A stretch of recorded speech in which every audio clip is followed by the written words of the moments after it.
খুবই পরিমাণে ভাইরাল হচ্ছে। তো ভিডিওটা নিয়ে আমি খুবই লজ্জিত। অ্যাকচুয়ালি ভিডিওটা আমি করেছিলাম। তো বন্ধুরা, আমি আমার একটা বাজে ভিডিও কিছু 13 তারিখ থেকে সোশ্যাল মিডিয়ায় খুবই পরিমাণে ভাইরাল হচ্ছে। তো ভিডিওটা নিয়ে আমি খুবই লজ্জিত। অ্যাকচুয়ালি ভিডিওটা আমি করেছিলাম, করার কারণ ছিল আমি আমার বয়ফ্রেন্ড একটা রুমে ছিলাম, আমরা টাইম স্পেন্ড করছিলাম। তো সেইভাবে মজায় মজায় আমরা ভিডিওটা করেছিলাম। তো করার পর সেই ভিডিওটা তখন সোশ্যাল মিডিয়া আমাদের খুবই কাছের একটা বন্ধু আমাদের সাথে বেইমানি করে ভিডিওটা ভাইরাল করে দিয়েছে। তো ফার্স্ট আমি দেখে কি করে ভাইরাল করেছে ভিডিওটা। আমি এটা আপনাদের প্রমাণ দেখা যদি আপনারা বিশ্বাস না করেন, দেখুন। বলো কি বলতে হবে বল।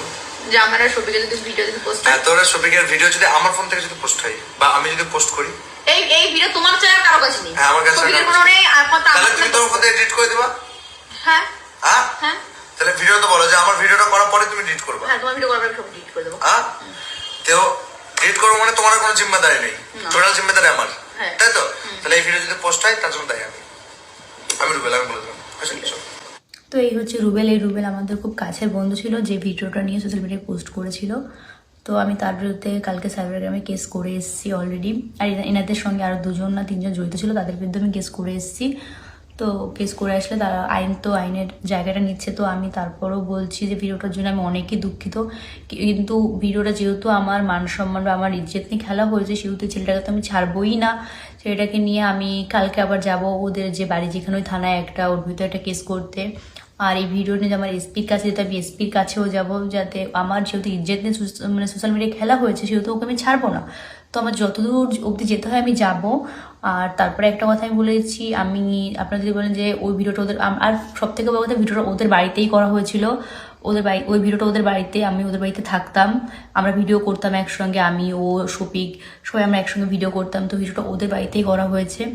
আর ওর বাপ মা বা ওর বোন, ওর বউ সবাই জানে ব্যাপারটা, সবাই হয়তো ওকে হেল্প করেছে। আর আমি যেহেতু ওর বিরুদ্ধে কেস করব, সেই কেস করাতে রুবেল, যদি তুমি মনে করো তুমি পালিয়ে যাবে, আমি তোমার বিরুদ্ধে একার নামে কেস করবো না। আমি তোমার বাবা মা, তোমার বোন, তোমার জামাইবাবু, তারপর তোমার বউ, আমি সবার নামেই কেস করবো যে তুমি একা পালিয়ে যাবা, তুমি আমার মান সম্মান নিয়ে, আমার ইজ্জতে সোশ্যাল মিডিয়ায় কোনো মান সম্মান রাখোনি। আর আমি তোমার একার বিরুদ্ধে কেস করবো না, কারণ ব্যাপারটা তোমার বাবা মা, তোমার বোন টোন সবাই জানতো বিষয়টা। তো আমি সবার নামেই কেস করবো, শুধু তোমার একার নামে করবো না। তুমি পালিয়ে গেলেও কোনো ব্যাপার না, তুমি যেতে পারো, তোমার বাপ মাকেও তুলে নিয়ে আসবে, তোমার বোনকে, তারপর তোমার বউকে, তোমার বোনের বরকে, সবার বিরুদ্ধে আমি কেস করবো। কারণ তোমরা পুরো আমার লাইফটাকে শেষ করে দিয়েছো। আমার আর কোথাও মুখ দেখানোর মতো কোনো জায়গা নেই, আমি কোথাও যেতে পারছি না, আমার পুরো ঘরের মধ্যে বন্দি হয়ে থাকতে হচ্ছে। তো তুমি ভালো থেকো, এটাই বলবো। আর এমন কিছু করো না যে তোমার বিরুদ্ধে আমার আরো কোনো উপর লেভেলে গিয়ে কেস করতে হয়। যতদূর করার আমি করছি, কারণ তোমাকে আমি কোনো কিছু বিনিময়ে